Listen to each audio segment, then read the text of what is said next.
नमस्कार विद्यार्थी मित्रांनो, तुमचं स्वागत आहे जय हिंद पाठशाला या यूट्यूब चॅनलमध्ये. आज आपण स्वतंत्रवीर सावरकर यांच्याबद्दल माहिती घेणार आहोत. चला तर मग सुरुवात करूया आजच्या व्हिडिओला. तत्पूर्वी जर तुम्ही आमच्या चॅनलवर नवीन असाल तर चॅनलला सबस्क्राईब करा आणि जास्तीत जास्त गरजू मित्रांपर्यंत शेअर करा. यानंतर स्वतंत्रवीर दामोदर सावरकर, ज्यांचा जन्म 28 मे 1883 भंगूर जिल्हा नाशिक येथे झाला. मातृभूमीच्या स्वातंत्र्यासाठी सशस्त्र क्रांतीचा सेतू उभारून मारिता मारिता मरितो झुंजितो अशी प्रतिज्ञा सावरकरांनी बालपणातच घेतलेली होती. वयाच्या 13व्या वर्षी त्यांनी स्वदेशीचा फटका, स्वदेशीचे स्त्रोत ही काव्य रचली.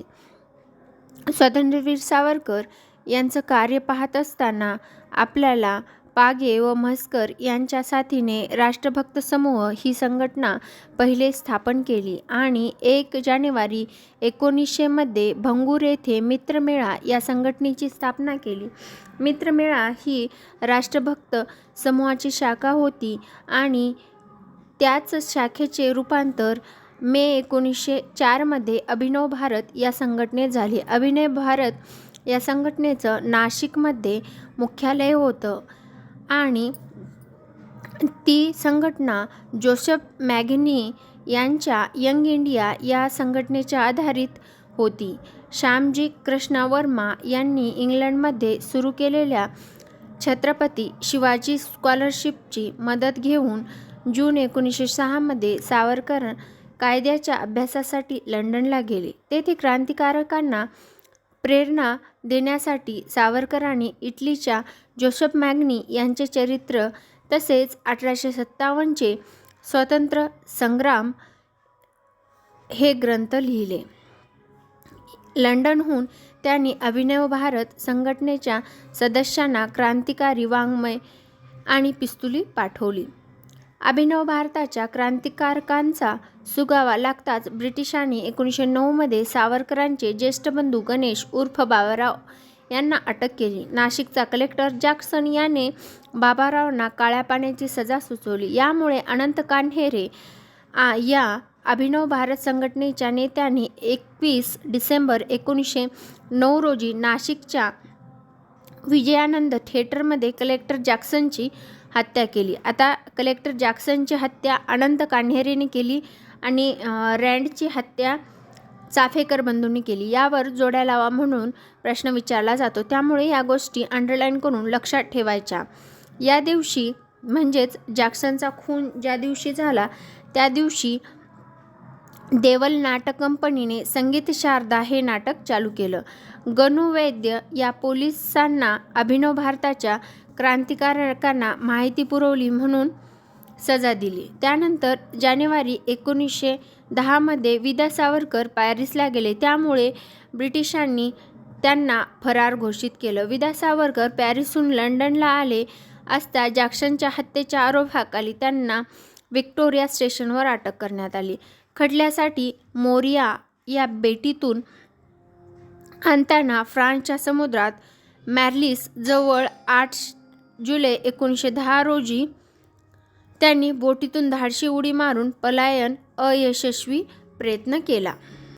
त्यानंतर 22 मार्च 1911 रोजी नाशिक येथील कोर्टाने विदा सावरकरांना 50 वर्षाची शिक्षा ठोठावली व त्यांची रवानगी अंदमान तुरुंगात केली. याप्रसंगी 50 वर्ष तोवर ब्रिटिश सरकार टिकले तर ना हे उद्गार 28 वर्षाच्या सावरकरांनी काढले. जेव्हा 50 वर्षाची शिक्षा दिली त्यावेळा 1924 साली सावरकरांना अंदमानातून हलवून रत्नागिरी येथे स्थानबद्ध करण्यात आलं आणि 1938 साली मुंबई येथील अखिल भारतीय मराठी साहित्य संमेलनाचे अध्यक्ष म्हणून त्यांनी अध्यक्षपद भूषविलं. स्वतंत्रवीर सावरकरांनी साहित्यांना लेखना मोडा, बंदुका घ्या असे आवाहन केले व स्वतंत्रवीर सावरकरांची ग्रंथसंपदा पाहिली तर माझी जन्मठेप हे आत्मचरित्र आहे. त्यानंतर शत्रूंच्या शिबिरात हे पुस्तक आहे. त्यानंतर अथांग हे सुद्धा एक पुस्तक आहे आणि काव्यसंग्रहामध्ये कमला, गोमतक, सप्तर्षी आणि विरोह उत्साह हा एक काव्यसंग्रह होता. 1923 साली विदा सावरकर यांनी हिंदुत्व व हिंदू कोण हा ग्रंथ लिहून राष्ट्रवाद व्यक्त केला. या ग्रंथाला प्रेरणा म्हणून 1925 साली नागपूर येथील राष्ट्रीय स्वयंसेवक संघाची स्थापना करण्यात आलेली होती. हे झाले विदा सावरकर. यानंतर आपण सेनापती बापट पाहूया. सेनापती बापट यांचं संपूर्ण नाव पांडुरंग महादेव बापट असं होतं. त्यांचं गाव पारनेर, जिल्हा अहमदनगर येथे होतं. त्यांचं शिक्षण मुंबईत BA पदवी घेतल्यानंतर मुंबई विद्यापीठाच्या शिष्यवृत्ती आधारे 1904 मध्ये ते लंडन येथे गेले.